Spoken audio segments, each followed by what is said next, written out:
कृष्णं नारायणं वन्दे कृष्णं वन्दे व्रजप्रियं कृष्णं द्वैपायनं वन्दे कृष्णं वन्दे पृथाश्रुतम् सच्चिदानन्दरूपाय विश्वोत्पत्त्यादिहेतवे तापत्रयविनाशाय श्रीकृष्णाय वयं नुमः।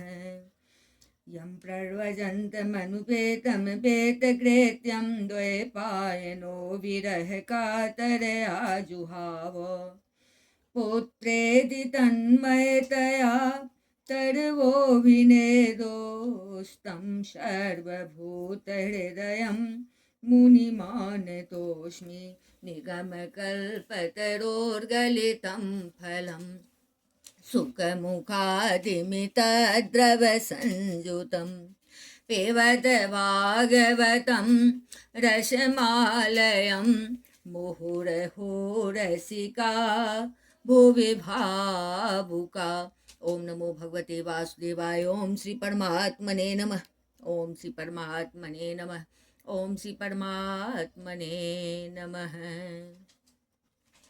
इस YouTube चैनल पे सभी भक्तगणों का हार्दिक स्वागत है, हार्दिक अभिनंदन है। श्रीमद् भागवत महापुराण के अष्टम स्कंद में षष्ठोध्याय, जिसमें कि देवताओं और दैत्यों का मिलकर समुद्र मंथन के लिए उद्योग करना वर्णन किया गया है। श्री शुकवाच एवं अस्तुतः सुरगणेर भगवान हरिरीश्वरः तेषां विरभूत राजन् सहस्रार्कोदयद्युतिः। श्री सुखदेव जी कहते हैं, परीक्षित, जब देवताओं ने सर्वशक्तिमान भगवान श्री हरि की इस प्रकार स्तुति की, तब वे उनके बीच में ही प्रकट हो गए। उनके शरीर की प्रभा ऐसी थी मानो हजारों सूर्य एक साथ ही उग गए हों। तेनैव मायसा सर्वे देवा प्रतिहते क्षणाः न पश्यन् खं दिशः क्षोणिमात्मानं च कुतो विभुम्। भगवान की उस प्रभा से सभी देवताओं की आंखें चुंधिया गई। वे भगवान को तो क्या, आकाश, दिशाएं, पृथ्वी और अपने शरीर को भी न देख सके। वीरिञ्चो भगवान् दृष्ट्वा सहस्रवेन तां तनुं स्वक्षामरकतस्यामां कञ्जगर्भारुणेक्षणाम्। केवल भगवान शंकर और ब्रह्मा जी ने उस छवि का दर्शन किया। बड़ी ही सुंदर झांकी थी। मकरत मणि पन्ने के समान स्वच्छ श्यामल शरीर, कमल के भीतरी भाग के समान सुकुमार नेत्रों में लाल लाल डोरियां और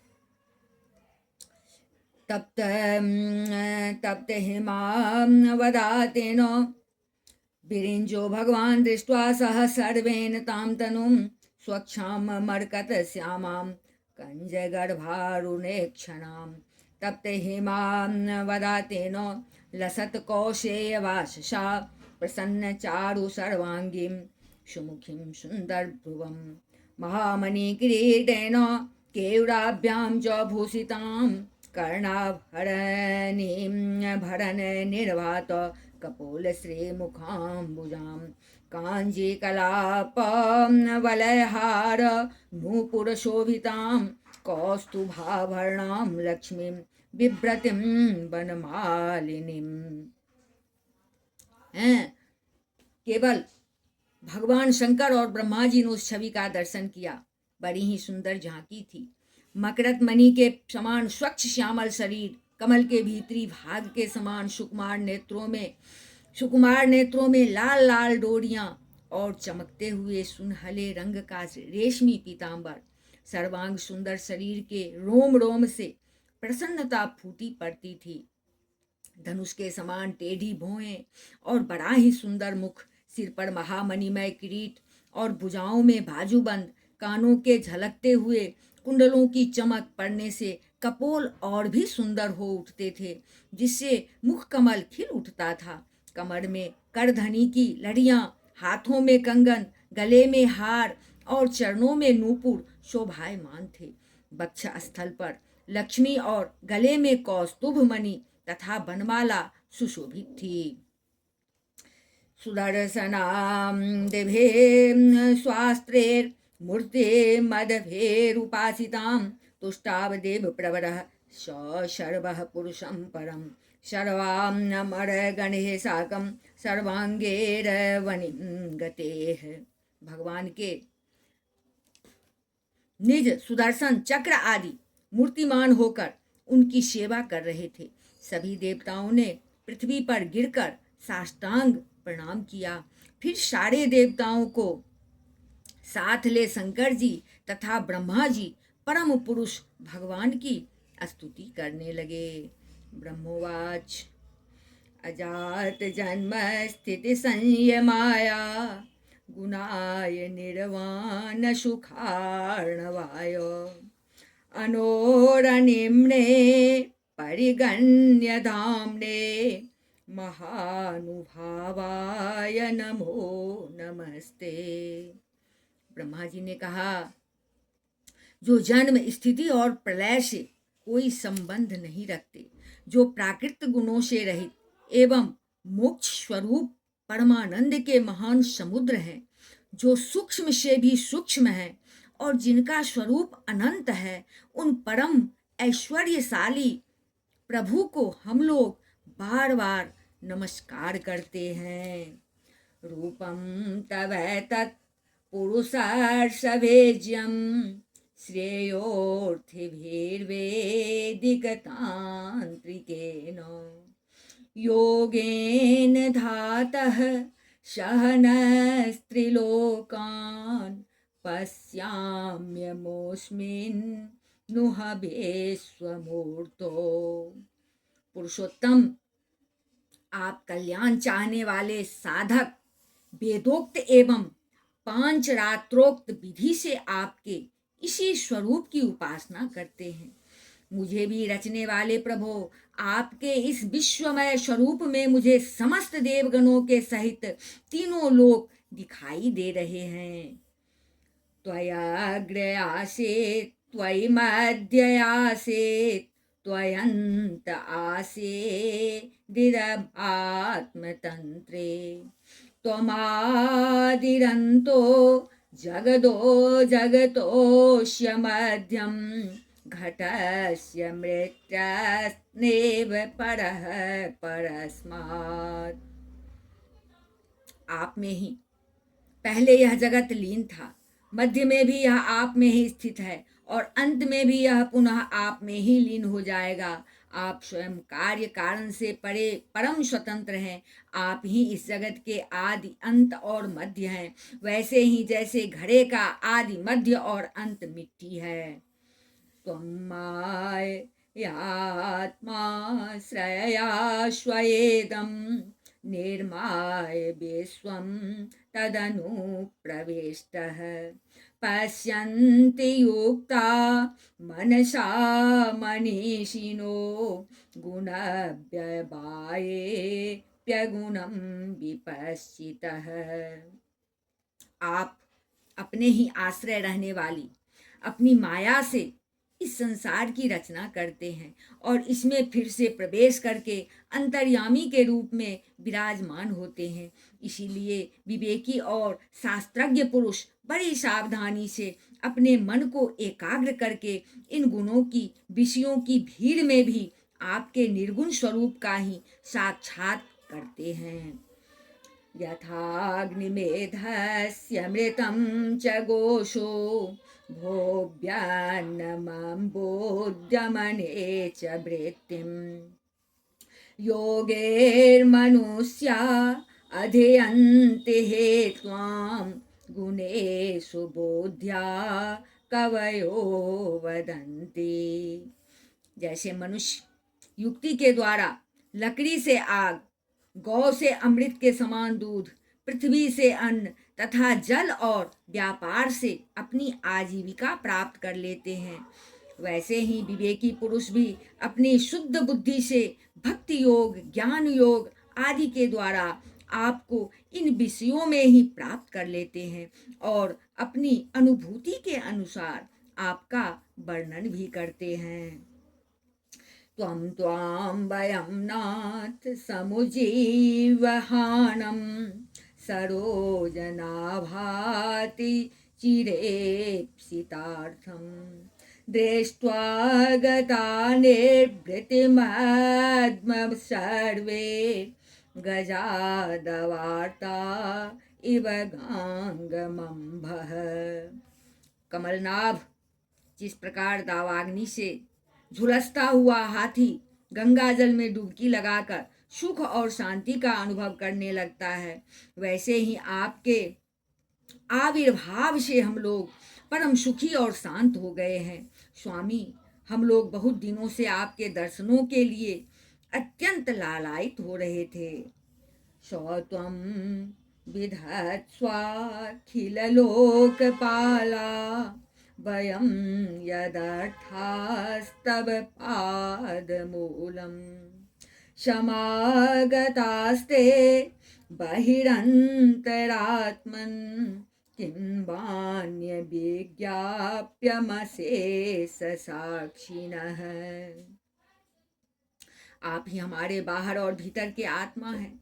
हम सब लोकपाल जिस उद्देश्य से आपके चरणों की शरण में आए हैं, उसे आप कृपा करके पूर्ण कीजिए। आप सबके साक्षी हैं, अतः इस विषय में हम लोग आपसे और क्या निवेदन करें। अहम गिरेत्रश्च शूरादयो ये दक्षादयोऽग्नेरिव केतवस्ते किं वा विदामेश पृथग्विधं विधाभाता विधत्स्वसं नो द्विजदेव मंत्रम। प्रभु, मैं शंकर जी, अन्य देवता, ऋषि और दक्ष आदि प्रजापति सबके सब अग्नि से अलग हुई चिनगारी की तरह आपके ही अंश हैं और अपने को आपसे अलग मानते हैं। ऐसी स्थिति में प्रभु, हम लोग समझ ही क्या सकते हैं। ब्राह्मण और देवताओं के कल्याण के लिए जो कुछ करना आवश्यक हो उसका आदेश आप ही दीजिए और आप वैसा स्वयं कर भी लीजिए। श्री शुकवाच एवं विरिञ्चादिभिरीडस्तस्तद् विज्ञायते हृदयम् एवं विरिञ्चादिभिरीडितस्तद् विज्ञायते हृदयं तथैव जगाजिमूत गभीरया गिरा बद्धांजलिं संवृत सर्वकारगान। श्री सुखदेव जी कहते हैं, ब्रह्मा आदि देवताओं ने इस प्रकार स्तुति करके अपनी सारी इंद्रियां रोक ली और सब बड़ी सावधानी के साथ हाथ जोड़कर खड़े हो गए और उनकी स्तुति सुनकर और उसी प्रकार उनके हृदय की बात जानकर भगवान मेघ के समान गंभीर वाणी से बोले, एक एवेश्वरस्तस्मिन् सुरकार्ये सुरेश्वरः विहर्तु कामास्तानाः समुद्रोन्मथनादिभिः। परीक्षित, समस्त देवताओं के तथा जगत के एकमात्र स्वामी भगवान अकेले ही उनका सब कार्य करने में समर्थ थे, फिर भी समुद्र मंथन आदि लीलाओं के द्वारा विहार करने की इच्छा से वे देवताओं को संबोधित करके इस प्रकार कहने लगे। श्री भगवान वाच, हंत ब्रह्मण्नहो शंभो हे देवा मम भासितं शृणुता वहिता सर्वे श्रेयो वह स्याद यथा सुराः। श्री भगवान ने कहा, ब्रह्मा, शंकर और देवताओं, तुम लोग सावधान होकर मेरी सलाह सुनो। तुम्हारे कल्याण का यही उपाय है। यात दानव दैत्येस्तावतं संधिरं विधीयतां कालेनानुगृहीतस्ते यावत वो भव आत्मनः। इस समय असुरों पर काल की कृपा है, इसीलिए जब तक तुम्हारे अभ्युदय और उन्नति का समय नहीं आता तब तक तुम दैत्य और दानवों के पास जाकर उनसे संधि कर लो। अरयो अपि संधेया सती कार्यार्थ गौरवे अहि मूषकवद देवा है अर्थस्य पदवीं गतेः। देवताओं, कोई बड़ा कार्य करना हो तो शत्रुओं से भी मेल मिलाप कर लेना चाहिए। यह बात अवश्य है कि काम बन जाने पर उनके साथ सांप और चूहे वाला वर्ताव कर सकते हैं। अमृतोत्पादने यत्नः क्रियतामविलम्बितं यस्य पीतस्य वै जन्तुर्मृत्युग्रस्तो अमरो भवेत्। तुम लोग बिना विलंब के अमृत निकालने का प्रयत्न करो। उसे पी लेने पर मरने वाला प्राणी भी अमर हो जाता है। छित्त्वा क्षीरो दधो शर्वा वेरो तृणलतौषधे मंथानं मंदरं कृत्वा नेत्रं कृत्वा तु वासुकिं।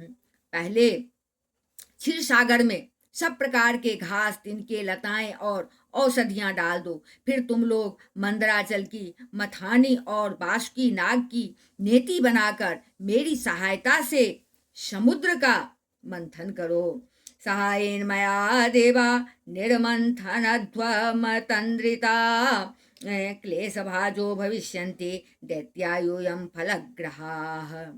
है, मेरी सहायता समुद्र का मंथन करो। अब आलस्य और प्रमाद का समय नहीं है। देवताओं, विश्वास रखो। दैत्यों को तो मिलेगा केवल श्रम और क्लेश, परंतु फल मिलेगा तुम ही लोगों को। यूयं तदनुमोदध्वं तदेक्षण्यत्यसुरासुरा न सरम्भेन सिद्ध्यन्ति सर्वे अर्था सांत्वया यथा। देवताओं, असुर लोग तुमसे जो जो चाहे सब स्वीकार कर लो। शांति से सब काम बन जाते हैं। क्रोध करने से कुछ नहीं होता। न भोतव्यं कालकूटाद विषाञ्जलधे संभवात् लोभः कार्यो न वो जातो रोषः कामस्तु वस्तुषु। पहले समुद्र से कालकूट विष निकलेगा, उससे डरना नहीं, और किसी भी वस्तु के लिए कभी भी लोभ न करना। पहले तो किसी वस्तु की कामना ही नहीं करनी चाहिए, परंतु यदि कामना हो और वह पूरी न हो तो क्रोध तो करना ही नहीं चाहिए। श्री शुकवाच इति देवान् समादिश्य भगवान् पुरुषोत्तमः तेषामन्तर्दधे राजन् स्वच्छन्द गतिरीश्वरः। श्री सुखदेव जी कहते हैं, परीक्षित, देवताओं को यह आदेश देकर पुरुषोत्तम भगवान उनके बीच में ही अंतर्धान हो गए। वे सर्वशक्तिमान एवं परम स्वतंत्र जो ठहरे, उनकी लीला का रहस्य कौन समझे। अथ तस्मै भगवते नमस्कृत्य पितामह भवञ्च जगमतुः स्वं स्वं धामोपेयुर्बलिं सुराः। उनके चले जाने पर ब्रह्मा और शंकर ने फिर से भगवान को नमस्कार किया और वे अपने अपने लोकों को चले गए। तदंतर इंद्रादि देवता राजा बलि के पास गए।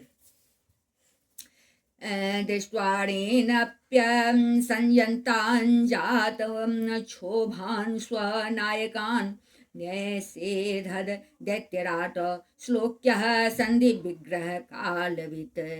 देवताओं को बिना अस्त्र शस्त्र के सामने आते देख दैत्य सेनापतियों के मन में बड़ा क्षोभ हुआ। उन्होंने देवताओं को पकड़ लेना चाहा, परंतु दैत्यराज बलि संधि और विरोध के अवसर को जानने वाले एवं पवित्र कीर्ति से संपन्न थे। उन्होंने दैत्यों को वैसा करने से रोक दिया।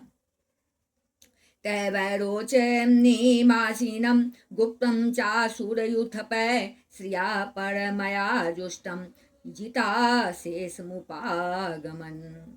इसके बाद देवता लोग बलि के पास पहुंचे। बलि ने तीनों लोकों को जीत लिया था। वे समस्त संपत्तियों से सेवित एवं असुर सेनापतियों से सुरक्षित होकर अपने राज सिंहासन पर बैठे हुए थे। महेन्द्राश्लक्षणया वाचा सान्त्वयित्वा महामतिः अभ्यभाषत तत्सर्वं शिक्षितं पुरुषोत्तमात्। बुद्धिमान इंद्र ने बड़ी मधुर वाणी से समझाते हुए राजा बलि से वे सब बातें कही जिनकी शिक्षा स्वयं भगवान ने उन्हें दी थी। तदरोचत दैत्यस्य तत्राण्ये ये सुराधिपा संबरो अरिष्टनेमिश्च ये च त्रिपुरवासिनः। वह बात दैत्यराज बलि को जच गई। वहां बैठे हुए दूसरे सेनापति संबर, अरिष्टनेमी और त्रिपुर निवासी असुरों को भी यह बात बहुत अच्छी लगी।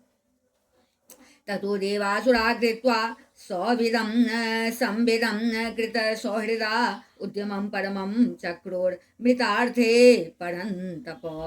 तब देवता और असुरों ने आपस में संधि समझौता करके मित्रता कर ली और परीक्षित वे सब मिलकर अमृत मंथन के लिए पूर्ण उद्योग करने लगे।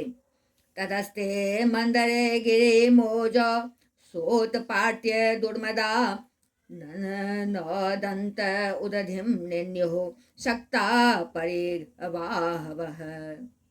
इसके बाद उन्होंने अपनी शक्ति से मंदराचल को उखाड़ लिया और ललकारते तथा गरजते हुए उसे समुद्र तट की ओर ले चले। उनकी भुजाएं परिध के समान थी, शरीर में शक्ति थी और अपने अपने बल का घमंड तो था ही।